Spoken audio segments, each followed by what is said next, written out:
And I would like to share to you how God, through the intercession of Saint Pio and Mama Mary, influenced my current well-being. I used to render service to our community and church during my younger years. But when I got married in 2001 and started my own family, I got very busy being a husband, a breadwinner, and a father to my kids, that my time to God lessened. It was just confined to just attending the Sunday Mass. I concentrated on my corporate career and ambition, as I felt these things would make me happy and contented. Little did I knew then that my marriage started to crumble. My wife had an affair with another man.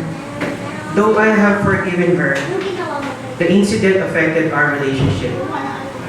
After 4 years of marriage, my wife and I separated in 2005. And this started a lengthy and expensive legal battle, which as of now has branched out to many court cases. It affected my children the most, as they became the victims of several custody cases in court. Last July 4, 2011, my 2 boys were abducted. My eldest son, Sean, was able to escape, but my second child, Mark, was pinned down and was eventually kidnapped. It was my father-in-law who led a group of men to perform such an activity. Almost 2 years have passed, and we have not seen nor heard about Mark. Last year, a friend of my mother introduced us to Saint Pio, as she claimed to be healed by the holy oil of Saint Pio. At first, we just attended the Sunday Masses. I was very observant to the devotees of Saint Pio, as I had little knowledge about Saint Pio. Honestly, I really do not know him unlike the other persons. During one of my visits to Saint Pio, I heard a person telling a story on how Saint Pio cured his illness. I then prayed to God and asked for Saint Pio's assistance to resolve all my problems. By a stroke of God, a miracle did happen. After 1 week from the time I prayed to Saint Pio, one by one, my pending cases in court started to produce positive results. It was September 1, 2012, and from then on, I started visiting St. Pio every day. My mother and I do a monthly novena, which starts on the 15th and ends on the 23rd. Since September, I have been receiving graces and blessings. Siksik at nagugapa, thanks to God and the Saint Pio. This January 2013, another event came to my life. I started to lose my left hearing.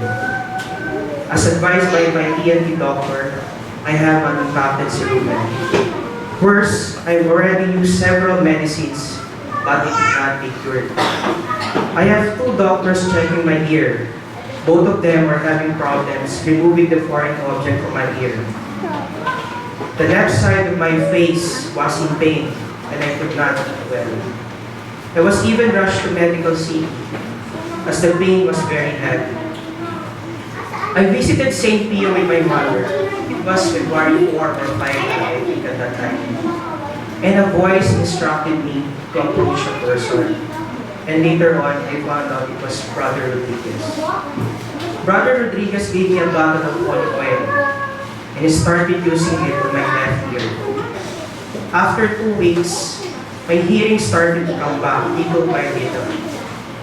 On the last week of February, my ENT doctor was able to remove all the blockade from my left ear. Thus, my left hearing began. This May, my mom and I started again our novena with the intention of finding somehow a trace of a whereabouts of my son Mark. And last week, during our second day of novena, we got a surprise call. They got to kasing tumawag yung anak ko sa bahay. Unfortunately po, my son could only say mama, and naputol po yung line. Fortunately po, meron kami po like yung call.